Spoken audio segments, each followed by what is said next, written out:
Shalal. He's one of our local luminaries. One of our local luminaries, Mr. Ainley Shalal, involved in bagel distribution right now. Distribution, right. Illicit bagel distribution. You know, you're sort of like Dave Thomas, who passed on, but he was always a hands-on kind of guy. Remember him from Wendy's? Wendy's, you know, Where's the Beef? Where's the Beef? What about him? You remember Dave Thomas? Yeah, he was, well, I don't, but yeah. He was a hands-on kind of guy. He did commercials about being hands-on. But you are the proprietor of Busboys and Poets, which is expanding rapidly. Expanding rapidly, right. And threatening to take over the East Coast. Yeah, we're working on it. With the good word. We're part of the occupation. Yes, yes. But threatening to take over in a nice way. How's that? Exactly. What is the purpose of this event today? And your involvement is obviously very important, but what's the purpose of the event? What's the purpose of this gathering? Yes. This gathering is really about getting people together and starting to sort of collectively come up with solutions that we all realize that things are going not so well for most people. And I think it's an opportunity to really kind of reassess and kind of reaffirm the fact that we're not crazy, that there's a lot of people that think like we do.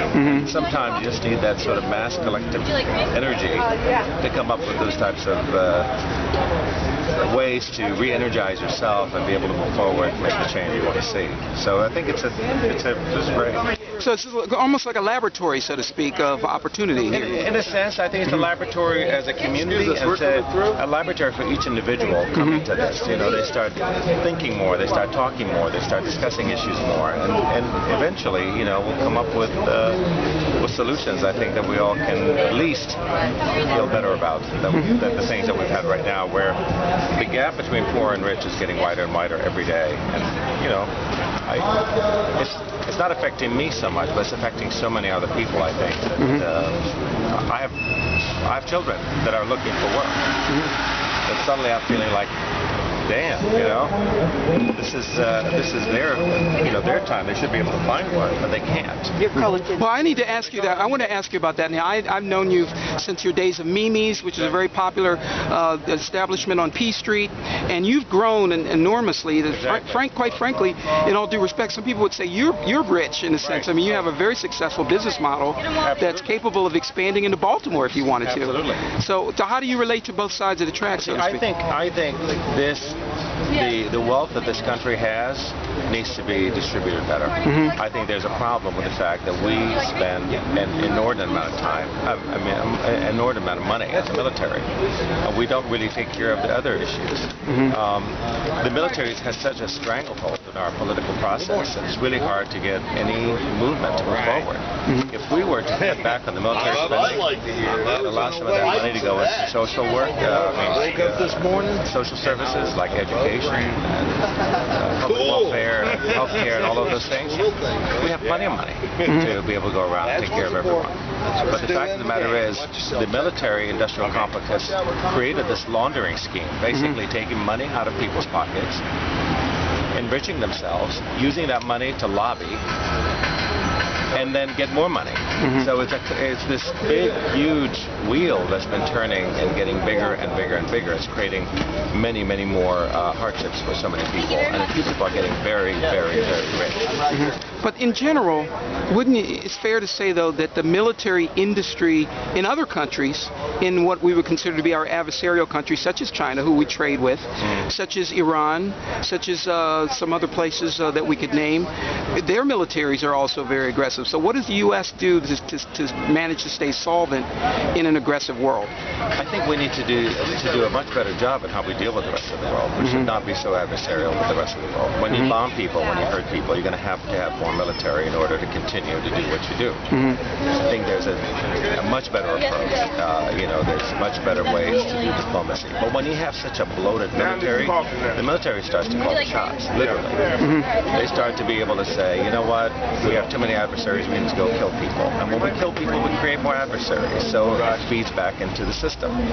Those people get richer and richer, and they create the fear, and the fear continues to make people subservient to the military needs. We have have. I mean, it's. Is that just a U.S. problem, though? Don't you think that that's an international problem? I think it's absolutely. But we spend more on the military than the next 20 countries combined. The next, But what about North Korea? What about Iran? What about China? What about? Those are not the countries that we want to really model ourselves after. If we are to call ourselves a democracy, if we are to call ourselves the beacon of hope for the rest of the world, this is not the way to do it. We are creating adversaries every day. I come from the Middle East, where I know that every time that a drone flies over and kills somebody that we suspect of being a terrorist, they are surrounded by so many other people that have families, children, aunts, uncles, and cousins, and so on. Terrorists get created every single day when that happens. I know. I can't tell you how many times I've read on the front page that we have just gotten the second highest person in Al-Qaeda. How many second highest people there are? And when you kill the second highest, the third becomes the second, and someone comes up. Well, that's true. That's true. There's an organic growth. Now, let me ask you about. You did mention something about drones. Now, just recently there was a drone expo that was held at the convention center, and it was very big. Very big. There were some drones there that were almost as big as traditional, small planes. Right. So the drone market apparently is very big, and apparently other countries are really trying to jump into that. So what does that say about the international, military armaments, unmanned situation as you referred to? We went through the whole sort of landmines movement there for a while, where landmines were the next hottest thing, the next hottest toy for military industrial complex, and that's now become sort of out of fashion, and now the new thing is the drones. And the whole idea of the drones is that you really don't affect the population that you're supposedly trying to protect.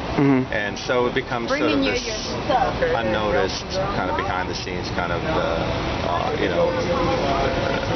machinery that doesn't require even being manned. Sometimes it just needs to be programmed, so the person can program it from somewhere remotely away. Go watch their kid's soccer game or play golf.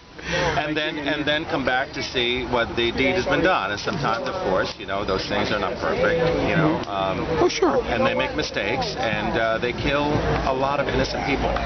But for some reason, we feel like these people aren't really human like we are, and therefore killing them is not such a bad thing because you're getting rid of somebody that you feel is very evil. You continue to create this kind of system that doesn't stop. And it's time, I think, for us to really use common sense. I mean, if you ask children that if you kill people indiscriminately, you're going to create more angry people, that's an easy thing to assess. Why do we fall into that trap? Why do we think that's the only solution, by killing people? Okay, well, that's a good point. And I actually would like to ask you, would you consider, because there are people here that obviously are unified in their belief that the military strategies that we use are very harmful to society, but we ought to talk to some of those people who are involved in the strategy and ask them what their opinion of what the situation is. I think we'd probably get, certainly an aggressive dialogue. Well, damn,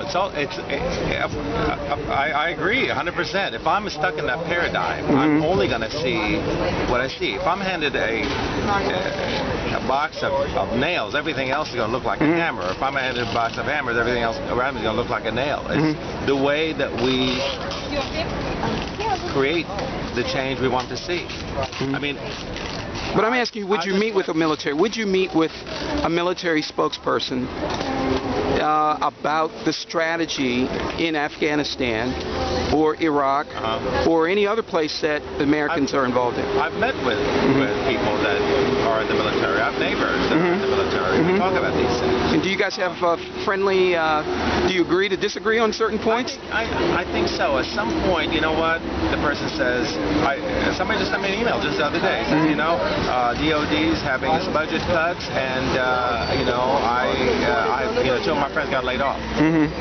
So people look at the reality of their life. It's their space, it's their life. If I'm in the military and I've got my college education paid for and I've got my health care paid for, you know what, military is not so bad.